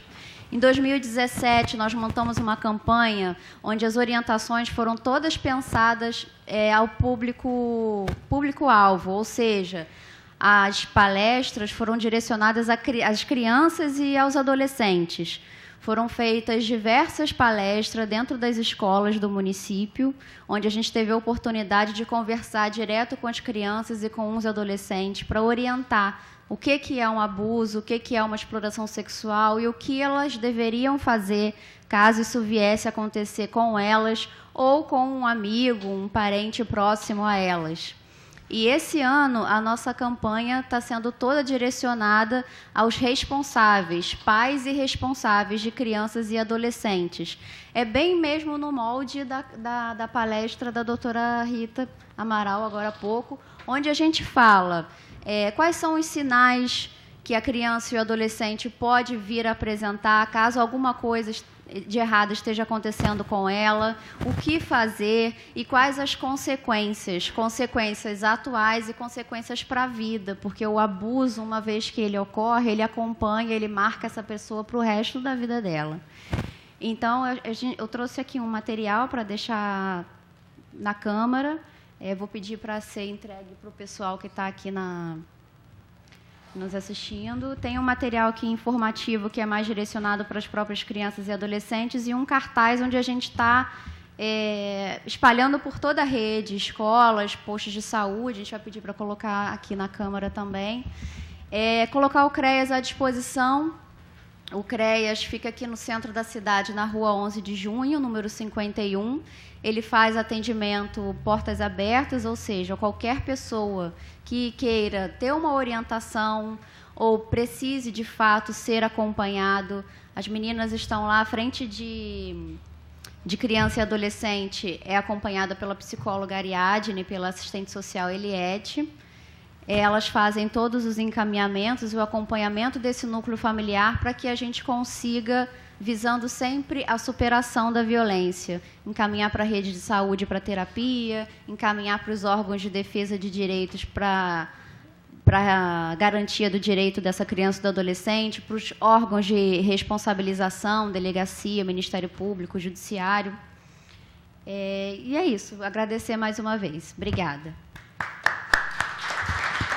Eu gostaria de agradecer. Wellison, faz um favor aqui para buscar o material para a gente ir entregando para as pessoas que aqui estão, e gostaria de pedir uma quantidade maior também para que a gente possa deixar disponível na entrada da Câmara, já que nós temos um grande fluxo de pessoas que passam. O papai já vai deixar você falar, tá? Vai rodar a mesa aqui. Vou passar agora para a minha amiga Suzana, que já foi conselheira, hoje ela é suplente do conselho, e para poder falar conosco aqui, dar a sua contribuição. Por favor, Suzana. Bom dia, vereador Zé. Eu, cumprimentando o vereador, cumprimento todas as pessoas aqui presentes. E quero parabenizar o vereador por estar abrindo esse espaço, que é de extrema importância para que a sociedade possa estar se informando sobre essa situação de violência contra criança e adolescente, como combater, a prevenção. Então, quero te parabenizar. E, como sempre, eu venho aqui, acabo fazendo algumas lamentações, lamento por o restante do Legislativo não estar presente, e também o Executivo, porque é um assunto de extrema importância para a nossa sociedade, que é o combate à exploração, abuso e exploração sexual de crianças e adolescentes. É um combate que já vem há anos, né? Nós entramos nessa luta em 2004. Estou vendo até que uma pessoa que me ajudou muito no início, que é o Marcelo Issá, que está lá atrás. Ele é eternamente conselheiro. Ele participou das primeiras gestões do Conselho Tutelar em Angra dos Reis. E, através dele, ele me ensinou tudo que eu aprendi, como aplicar as medidas, onde ir, onde buscar conhecimento. Muito obrigado, Marcelo, por ter me orientado, eu ter entrado nesse caminho, e estamos até hoje. Foi você, meu professor, né, que me ajudou, que me orientou no início da nossa caminhada. Estou há pouco tempo, não chego a ser o tempo que a psicóloga Rita está, 30 anos, né, muita coisa, mas há 15 anos nós estamos nessa luta dos direitos da criança e adolescente. E toda vez que eu começo a falar, não vou me prolongar, mas é de extrema importância a gente lembrar o artigo 4º do ECA, que é o Estatuto da Criança e Adolescente, que é uma lei federal, 8.069/90, que diz assim, que é dever da família, da comunidade, da sociedade em geral e do poder público assegurar com absoluta prioridade a efetivação dos direitos referentes à vida, à saúde, à alimentação, à educação, ao esporte, ao lazer, à profissionalização, à cultura, à dignidade, ao respeito, à liberdade, à convivência familiar e comunitária. Então, é direito de todos nós, é o dever de todos nós, toda a sociedade está unidas em prol da criança e adolescente. Então, quero parabenizar aos senhores estarem aqui presentes num sábado, né, na parte da manhã, e nesse assunto tão importante à nossa sociedade. E falar de estatística, hoje eu não trago estatística do Conselho Tutelar de Angra, porque foi convidado o conselho estar presente, por algum motivo eles não compareceram, mas a gente tem algumas informações a respeito do conselho, até porque eu sou primeira suplente, e nessa gestão acabei atuando também. Eu atuei por alguns meses, no primeiro ano foram 5 meses, no segundo mais 5, e depois 6 meses, nesse período de 4 anos, com relação ao Conselho Tutelar atual, a gestão atual. O índice realmente estava aumentando, só no período que eu atendi mais de 10 casos confirmados de abusos sexuais ou exploração sexual. E eu trouxe aqui, na realidade, a estatística da Secretaria de Direitos Humanos Nacional. Em 2014, era o início ainda do Disque 100, que é uma coisa, a gente acha que é uma coisa muito antiga, apesar das violações sexuais serem antigas, esses abusos ocorrerem há muitos anos, mas a Secretaria de Direitos Humanos só começou com o Disque 100 há pouco tempo, né, há poucos anos. E em 2014 foi a primeira época do Disque 100, quando eles começaram as campanhas de prevenção. Em 2014, de 24.575 casos denunciados no Disque 100, 19.165 foram de abuso e 5.410 de exploração sexual infantil. Já em 2018, mostra que as denúncias foram 76.171 denúncias, 21% dessas têm relação à violência sexual. Ou seja, é um número muito alarmante, apesar de, como a Rita passou aqui na palestra, que a maioria dos casos não chegam aos órgãos competentes para que tomem providências, né? Então, esse número é alto, porém ainda é muito baixo perto da nossa realidade. Então, assim, a gente precisa realmente de atores como os senhores que estão aqui hoje para divulgarem, para realmente entrarem nessa luta de defesa da criança e adolescente, fazerem denúncia no Disque 100, porque o Disque 100 cai uma denúncia na Secretaria de Direitos Humanos, ela encaminha imediatamente à delegacia local, se for envolvendo a mulheres vítimas, vai para a DEAN. Se não, se for meninos, é 166, uma cópia para o Conselho Tutelar, outra para o Ministério Público, e, através daí, o conselheiro é obrigado a fazer aquele acompanhamento do caso, porque ele tem uma reunião junto ao Ministério Público informando do que foi feito com relação àquilo. O que o Conselho Tutelar pode fazer? Ele requisita serviços, é a primeira porta de entrada que diz na lei, é o Conselho Tutelar, que atende essas vítimas. E lá, creio que todos estão já preparados, porque a gente vem passando por cursos de aperfeiçoamento para atender essas vítimas de violência, que você não pode chegar e perguntar para ela quem foi, como foi, porque você vai revitimizar a vítima. Então, lá todos estão fazendo cursos... vem a cada 3 meses se aperfeiçoando com relação a isso e atende essas vítimas de violência, faz requisições aos serviços públicos e, assim, a gente pede também a sensibilidade de ter outros órgãos de atendimento, outros equipamentos no nosso município, vereador, porque o CREAS, ele realmente atende, só que ele atende até uma demanda que não é dele. Porque o CREAS, ele, apesar de ser competente, as pessoas são capacitadas, eles atendem as vítimas de violência, mas ali ela trabalha o vínculo familiar, ela trabalha com o vínculo para você ter... você não afasta o violador. Ali, na realidade, para você tratar a família, você vai fazer com que aquela pessoa ela passe a conviver harmoniosamente com aquela família. Lá não é um rompedor de vínculos, né? Não é essa a referência para o CREAS, né? O CREAS foi criado como centro de referência para você não romper com um abusador, não romper com aquele vínculo de violência, muito pelo contrário, acabar com a violência e você permanecer unido naquela família. Então, assim, essa é a ideologia do CREAS. Então, assim, que a gente tenha a sensibilidade do nosso município ter outros equipamentos, até sobrecarrega o CREAS uma demanda que não é dele e acaba não fazendo aquele trabalho que deveria ser feito com aquela vítima de violência. Não é uma crítica, por favor, que queira dizer que não é bom o trabalho do CREAS. Tá? O trabalho do CREAS é de excelência, inclusive é o único equipamento que a gente encaminha hoje no município, mas que a gente possa ter outros equipamentos para atender realmente essas vítimas de violência com eficiência.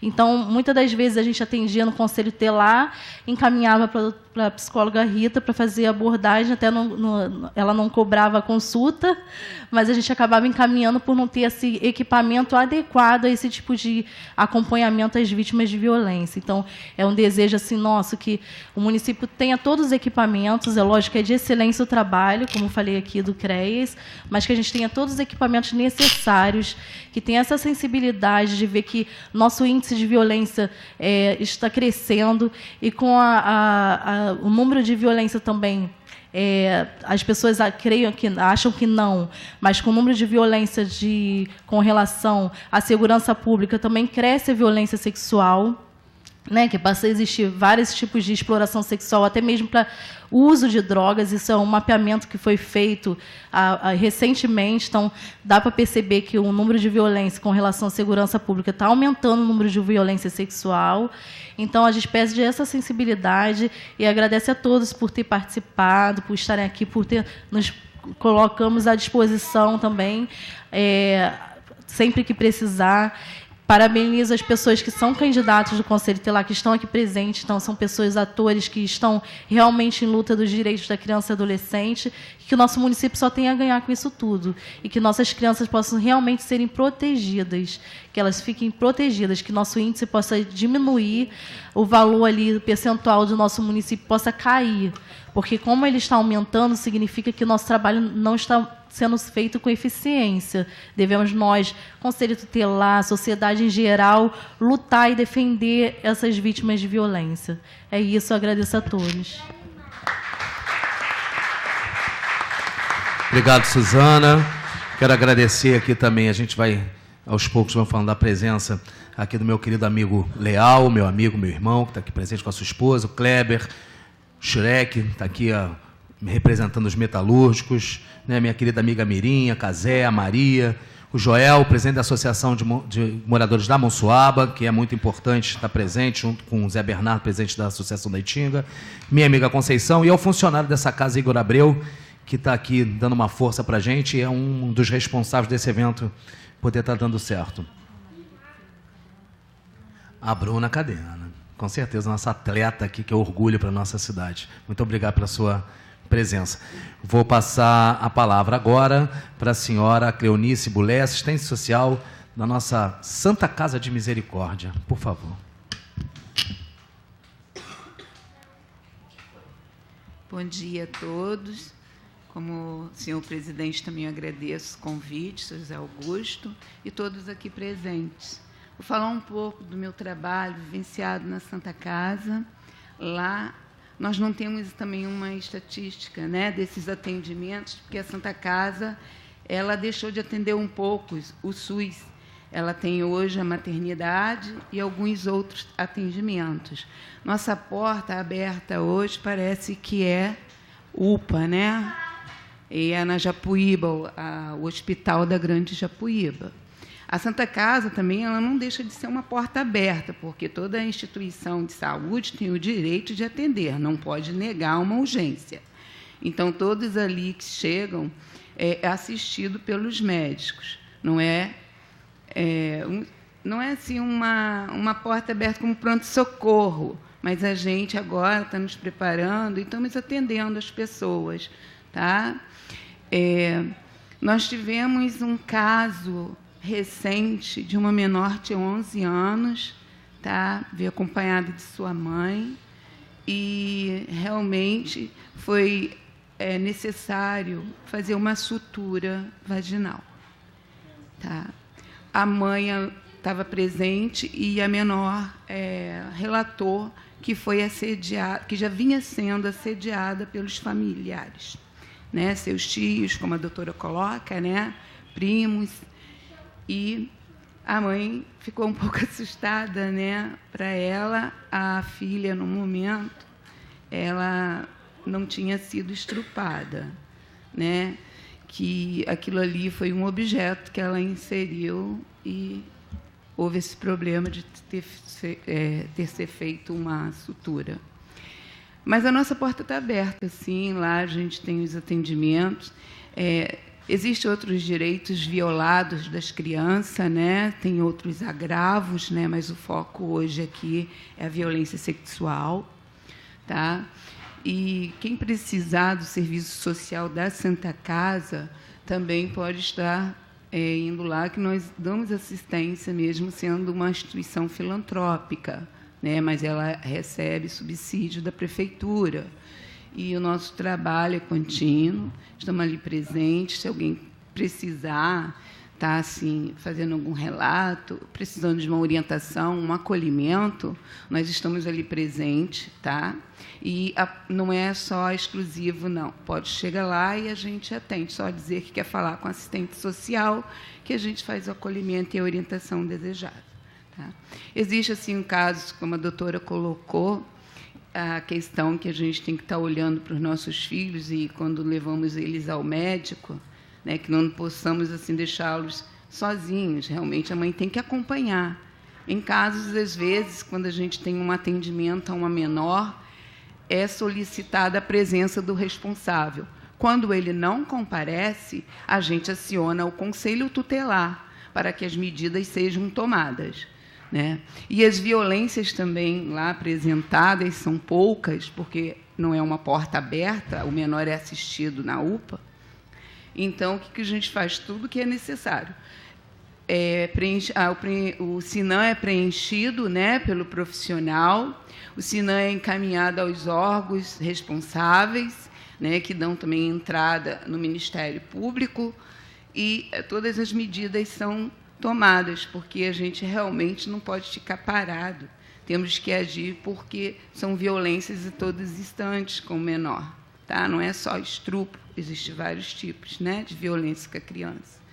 E eu sou representante da Santa Casa, e quando o médico também atende, que eu esqueci de completar, uma menor, se for um caso de urgência, os outros profissionais têm que estar presentes. para assistir o atendimento da menor até o Conselho Tutelar chegar e tomar providências, tá? Porque ali ela é uma menor. O que ela relatar vai ficar escrito, né? A gente tem que ouvir, né? Relatar o que o menor está falando. Então, esse profissional ele aciona o serviço social, a psicóloga, porque o nosso trabalho é multiprofissional, tá? E multidisciplinar. Eu agradeço, em nome da Santa Casa, o convite. É a segunda vez que eu faço parte dessa mesa e de violência. A outra foi a violência contra as mulheres, né? O feminicídio que vem acontecendo e aumentando cada dia mais. E hoje é sobre o menor. Muito obrigada a todos. Tá? Agradeço ao senhor presidente, a palestrante, a dona Rita, né? Nossa psicóloga, muito bem colocada a sua fala, tá? E que nós possamos ter muita atenção mesmo. Olhar para os nossos filhos, eu não tenho filhos, mas é como se fossem os meus também, tá? E ter atenção naquilo que eles falam, prestar muita atenção mesmo, porque a criança, eu acho que assim, a criança ela fala, ela tem a verdade, ela tem um momento dela de lucidez, onde ela está falando, onde a gente tem que prestar atenção e não dizer, isso é coisa de criança. Essa coisa de criança, às vezes, ali dentro tem um fundo de verdade muito grande que a gente deixa de ver. Eu agradeço muito o convite, muito obrigado. Dou a fala a outros, tá? Muito obrigada, gente. Bom dia.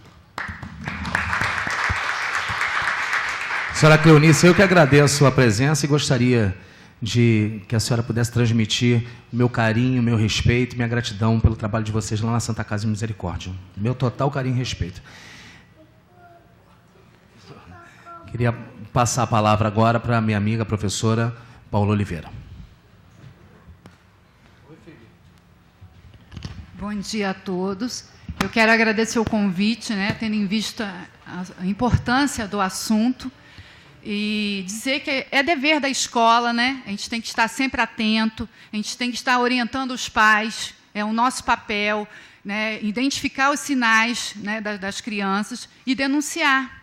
Mas também quero dizer que os professores têm medo de denunciar, porque nós estamos com o agressor, às vezes, na nossa porta, né? Então, é muito difícil.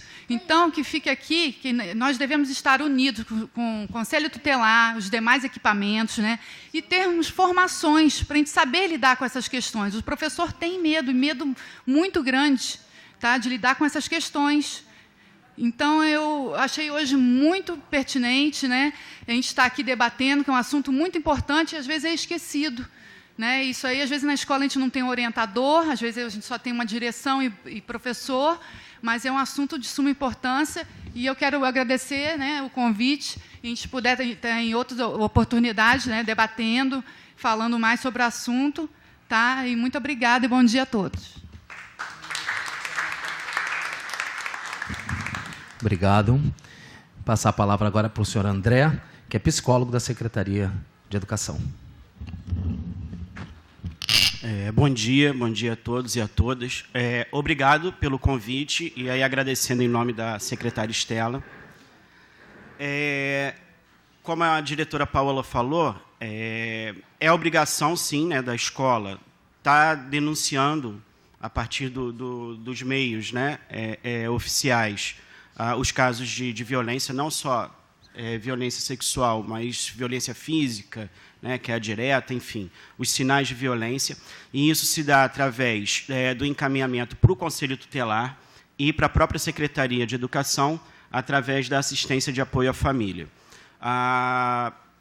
Os casos são encaminhados, muitas vezes, não só, aí voltando, não só a questão da violência sexual, mas todos os tipos de violência contra crianças e adolescentes estudantes da rede municipal, são encaminhados para o apoio à família, onde eles são acolhidos, essas famílias são acolhidas, as crianças e os pais, e encaminhados para os órgãos competentes, dependendo de cada caso. A equipe é formada hoje por 2 assistentes sociais e uma psicóloga, especializadas em violência, extremamente especializadas, com conhecimento bastante grande, bem profundo no assunto.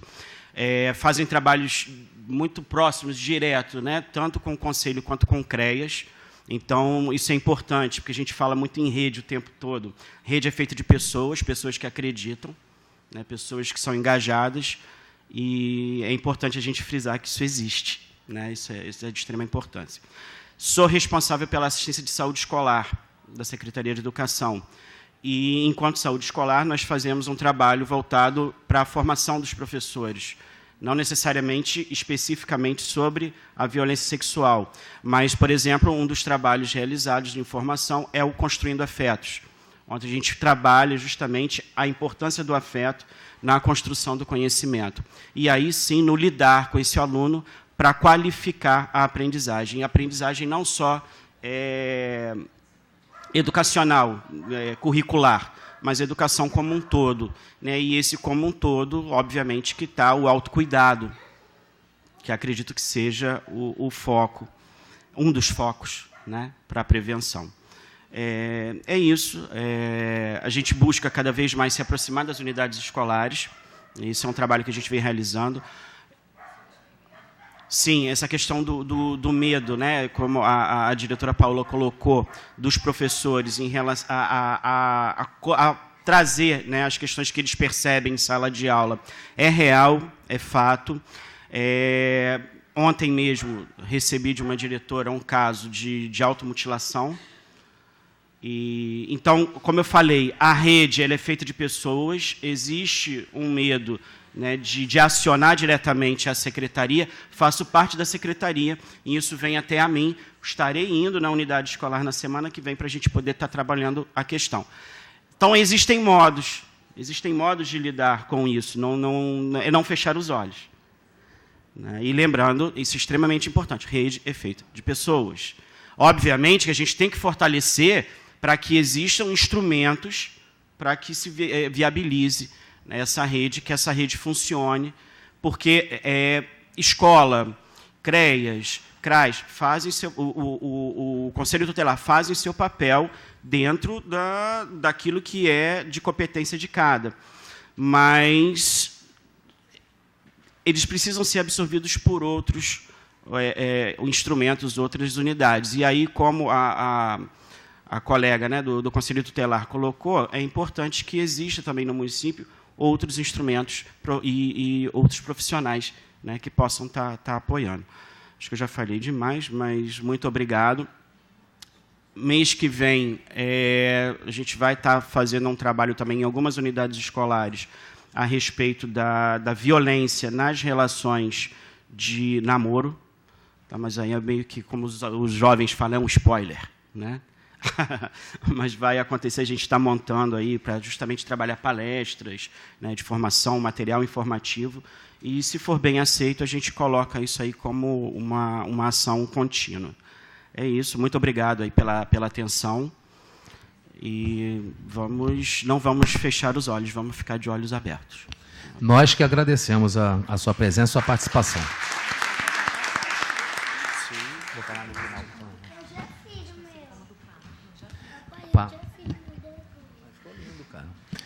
Vou passar a palavra agora para Maria do Carmo, conhecida como do Carmo. Não é isso? Nossa assistente social. Ou Carminha. Muito obrigado pela sua presença. Por favor, fique à vontade. Boa tarde, né, a todos. Todos que compareceram aqui é porque realmente estão interessados, tá? E os que não estão interessados, fecharam os olhos. Eu sou um pouco crítica. Até a colega falou que eu sou muito fechada em determinadas coisas, mas não é. Com a minha formação, eu não fiz uma formação para ficar com ser assistente social de cadeira, umbigo na mesa, não. O assistente social ele tem que ir à luta. Tem 4 vertentes do assistente social. Tem a fenomenóloga, a assistencialista, a funcionalista e a marxista. Eu vejo muito... Eu sou crítica por causa disso. Eu vejo muito funcionalista e marxista. E as fenomenólogas que vão atrás, que têm que levar o instrumento e a informação para cada cidadão, isso não está acontecendo, não. Infelizmente, eu tenho que dizer isso porque eu fiz um trabalho de pé no chão, mapeamento e órgãos públicos. Infelizmente, a nossa classe de assistente social, ela está mais preocupada com o seu valor no final do mês e o resto, desculpe o termo, que se dane. E não é assim. Nós temos que informar, porque nós estudamos para isso, nós tivemos formação para isso, para orientar as pessoas, tá? O indivíduo, como é chamado. O estupro está cada vez aumentando. Eu sou nascida e criada em Angra, estudei fora de Angra. Não estudei, não fiz curso à distância, não, gente. Nada contra o curso à distância, mas foi debatendo dentro de sala de aula. A Cléo também foi dentro de sala de aula, debatendo, porque o profissional assistente social, aqui em Angra, ele está de bengala. Desculpe se eu vou atingir, mas é para atingir mesmo, gente. Por quê? Quantos profissionais de assistência social, da assistência social, está aqui nesse momento? Elas deveriam se capacitar através disso. E quando a gente leva um caso, como aconteceu há um mês atrás, que eu corri atrás de assistentes sociais para poder ter uma solução aqui dentro de Angra, eu não posso, porque isso daí não posso. Gente, ela não pode, mas se ela está tendo conhecimento, ela passa para a equipe multidisciplinar, que muitas das vezes são chamadas de equipe técnica.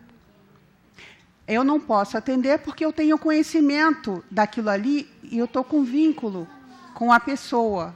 Mas eu estou passando para ela tomar conhecimento junto às outras assistentes sociais que tem na equipe técnica, que chamam, ou equipe multidisciplinar. Eu não posso atender um caso de uma pessoa que eu conheço, eu passo para outra. Então, o que acontece? Ela não está se preocupando. Sabe por quê?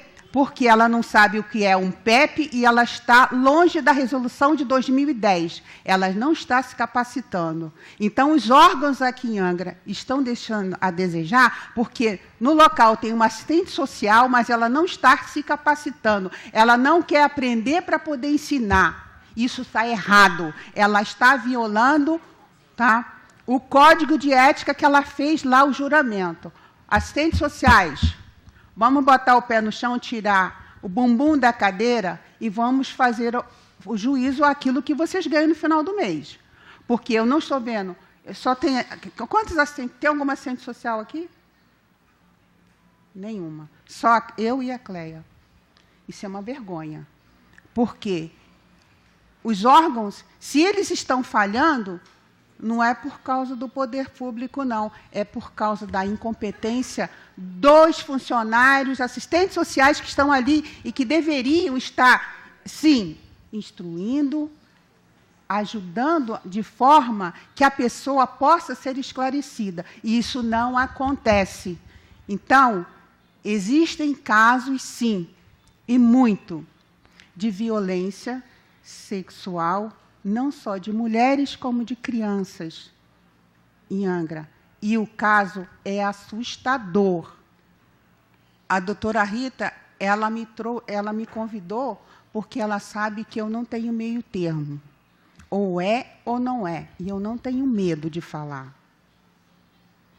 Porque aonde está a falha? Nas equipes técnicas que se dizem, mas eu não posso fazer isso. Você não pode porque você tem conhecimento com aquela pessoa, mas outra da sua equipe não tem. Então, passa para ela para poder chegar ao judiciário, ao legislativo, ao executivo, mas a gente tem que dar um norte para as pessoas. A fenomenóloga, são 4 vertentes. A fenomenóloga é aquela que se destaca através do conhecimento, vou querer saber por quê, para onde vai, e o resultado final. E aqui em Angra, infelizmente, não está acontecendo. É meu salário, é minha cadeira, é o meu cargo, e dane-se a população. Ei, pessoal, onde está... O trabalho que eu fiz de pesquisa, chamado empírico, é dentro, conversando com as pessoas, falando, tomando depoimento. E outra coisa... 90% dos professores, desculpe, você é da educação, é bom você saber disso. 90% dos professores na rede pública, eles estão com síndrome de burnout. Por quê? Eles estão acumulando coisa que é o profissional de assistente social que deveria orientar e dar um norte. Porque nós temos formação para isso. Não é trabalho de psicóloga, é o trabalho de assistente social. E não está acontecendo nas redes públicas. E o que está acontecendo? Estudo fragmentado. Por quê? Onde está a equipe multidisciplinar dentro de uma escola? O professor ele está fazendo o papel de tudo aquilo ali. Gente, síndrome de burnout, ele leva a suicídio. Se não tiver um acompanhamento psicológico. O que é uma síndrome de burnout? Burnout, quando geralmente se fala quando está no voo, burnout, fiquem atentos, porque esgotamento ou é de combustível ou é de algum profissional que está ali. Então, geralmente fala burnout. O que é burnout? Burnout é aquilo que aconteceu, para ser mais específica, aquilo que aconteceu com o avião da Chapecoense.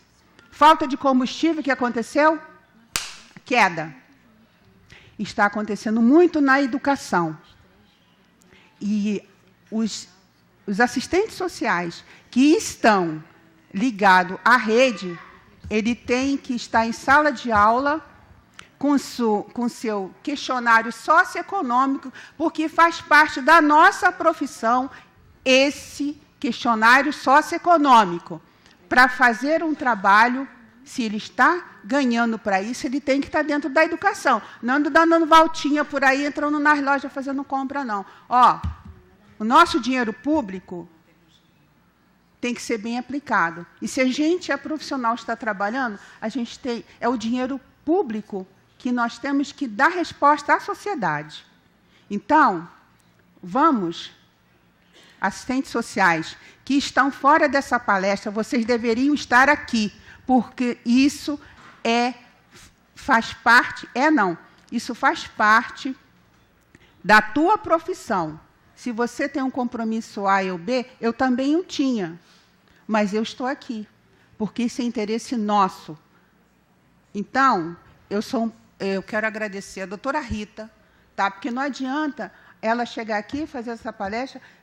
Vocês que estão aqui estão de parabéns, porque vocês estão interessados em aprendizado. E aprendizado é a única coisa que não pode pode furtar de nós. O aprendizado é tudo.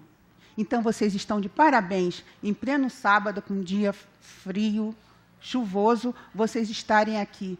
Os parabéns não são para nós que estamos aqui, não. É para vocês que estão interessados, é para vocês que estão querendo saber realmente o que pode. E o pouco que estão aqui, eu sei que ele vai fazer, através das suas palavras com o vizinho, com o amigo, vai fazer a diferença. Isso é muito bom. Vocês estão de parabéns. Vocês são pessoas que estão interessadas. E isso é bom. Isso é aprendizado. E aprendizado é coisa que ninguém pode nos furtar. Eu quero agradecer a vocês que estão aqui. Tá? E meus pêsames, os assistentes sociais que não estão aqui. Tá? Porque faz parte da profissão. E, hoje em dia, elas só querem ser funcionalistas. É ganhar o seu dinheirinho e não está interessado em comprometimento com a sua profissão. Quem está aqui só eu e a Cleia. Se você foi convidado, eu não sabia. Como não sabia? As redes sociais aí estão bombando. Então, parabéns a todos vocês que estão aqui. Obrigado a todos vocês que compareceram. Muito obrigado mesmo. E vocês estão de parabéns, porque estão interessados no que está acontecendo no seu município. Não adianta cobrar do poder público. Está acontecendo isso, está acontecendo isso, está acontecendo aquilo. Tira o bumbum da cadeira, gente. Tira o umbigo de trás da mesa e vamos à luta. Porque pode acontecer com o meu neto, com o meu sobrinho, com o filho da vizinha. Porque o cidadão que está para molestar a criança, ele está bem próximo a você. E você nem imagina que ele pode fazer isso. Está dentro de casa, no convívio. A coletividade, todos da coletividade que estão ali, nossos moradores, vizinhos, um deles está de olho. E vamos... Essa palestra que nós tivemos aqui teve vários tipos de abordagem. Então, vocês têm que estar atentos, porque isso está acontecendo com o teu vizinho dentro da tua casa. O mês passado, quando eu precisei de uma ajuda de uma assistente social, porque ela era do órgão e eu não, ela simplesmente virou para mim e falou: eu não posso fazer isso porque eu estou me expondo. Eu falei assim: mas tem conselho tutelar. Você é levado ao conselho tutelar e a esse órgão. Depois eu descobri que ela mesma não quis, porque ela tem um cargo e ela não quer perder esse cargo porque foi cargo de confiança, foi quem indicou. Então, a profissão hoje em dia está sendo banalizada. O profissional está sendo oculto porque ele quer, porque o que não quer, nós já temos muito. Então, gente, não adianta depois cobrar o órgão público. Nós temos que fazer a nossa parte. E a nossa parte, sabe qual é? Ah, mas não posso, porque denunciou. Mas, olha, 90% está sendo jogado nas costas do professor. O professor, ele não consegue resolver, ele acaba ficando triste dentro de sala de aula. Não existe mais professores felizes dentro do ensino público. Ele está triste porque ele quer resolver. Tem profissional na rede, mas o profissional não aparece nem no local. Então, vamos ajudar, gente. Aqui, Angra dos Reis. Se Angra dos Reis afundar, todos nós estamos nesse navio. Se Angra dos Reis está acontecendo isso, é omissão nossa. Não vamos omitir.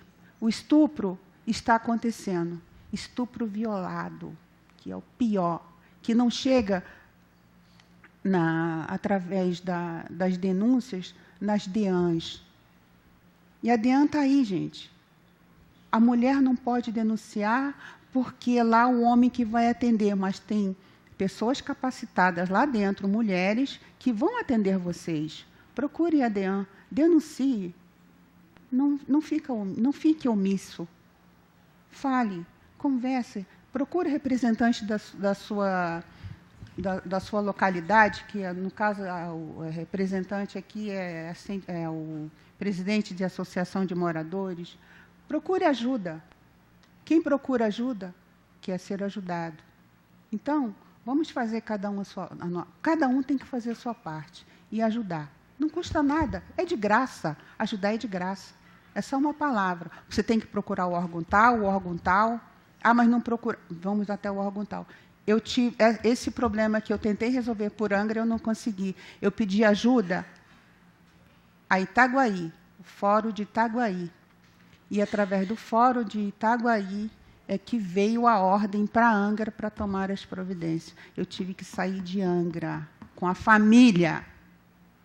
E era coisa que poderia ser resolvido aqui, dentro de Angra. Eu busquei ajuda a profissionais de lá. É para já. Eu não posso, não, porque eu tenho contato com você. Então, tem a minha colega aqui, que é de profissão, vou passar o caso para ela. Tá bom assim? Tá bom. A família foi conversar. E a ordem veio de Itaguaí para Angra.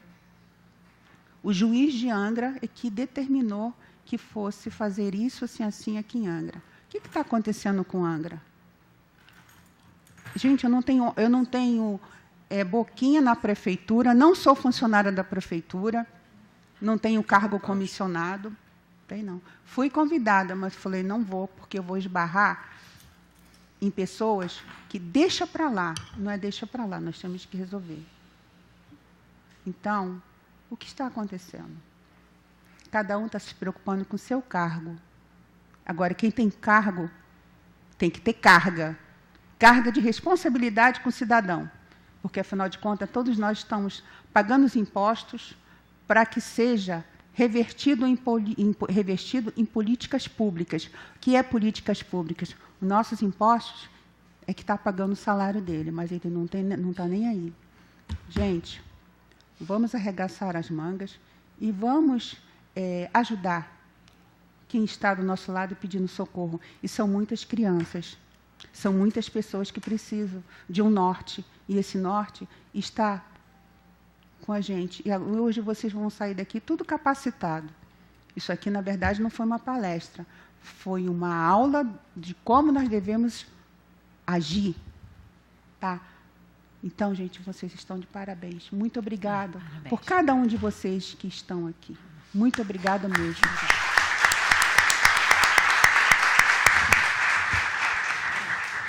Senhora do Carmo, muito obrigado pela participação de todos vocês. Pode ter certeza que vai estar orientando a vida de todos nós aqui. A minha, realmente, como parlamentar, pode ter certeza que eu vou estar me orientando diante do que escutei para a gente poder estar trabalhando. E é perfeito o que a senhora falou. Quem quer cargo, né, tem que ter competência e comprometimento para exercer o cargo.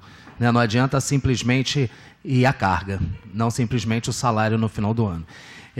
Eu sinto, sim, também aqui a ausência de outros assistentes sociais. Agradecer mais uma vez a do Carmo, a senhora Cleia, que também está aqui, como também a presença do Conselho Tutelar. Mas vamos fazer outras. Hoje é o dia, né, o dia 18, mas a gente sabe que acontece todos os dias e muitos. Só um pouquinho, filhinho. Sim. E vamos trabalhar esse assunto todos os dias, porque essa é a importância que ele tem. Com relação, até para a gente poder encerrar, eu queria mais uma vez agradecer aqui a psicóloga Rita Amaral, que, poxa, brilhante nessa luta, há mais de 30 anos, está sempre lá, e não só a senhora Rita, como todos vocês e todos que estão nos assistindo, nos escutando, meu mandato está à disposição para qualquer tipo de trabalho. Eu gostaria até que quem estivesse presidindo fosse a própria Rita. Ela só não presidiu porque ela estava palestrando, porque quem sou eu para estar aqui presidindo essa reunião diante de tantas pessoas que têm um conhecimento muito avançado do que o meu com relação a esse assunto. E dizer aqui, para encerrar, que aquelas pessoas que têm medo de denunciar, se ela tiver qualquer tipo de medo, vá num telefone, vá na rua e fala pelo Disque 100. Fala pelo Disque 100, anonimamente. Ninguém vai saber quem você é, pode ter certeza que não vai ter nenhum risco e você vai estar salvando a vida daquela pessoa que, se você não denunciar, a gente sabe que são coisas de, às vezes, 1 segundo, 2 minutos, 3 horas, 1 hora, que acaba com a vida de uma pessoa, né? De repente, de uma pessoa, de uma família. Então, a responsabilidade é nossa, sim. Então, tem medo? Vai no Disque 100. Não tem? Procure na delegacia especializada, procure o vizinho, procure seus amigos, mas denuncie. Gostaria de agradecer a presença de todos, em especial aqueles que aqui estão compondo a mesa e também aqueles que aqui estão nesse dia de sábado, nos escutando, e que vocês possam, não só quem aqui está, mas quem está também nos assistindo pela TV Câmara, divulgar o Disque 100 e divulgar esses dados que foram apresentados aqui nessa palestra, para que a gente possa salvar vidas e mais vidas. Obrigado a todos, um bom final de semana.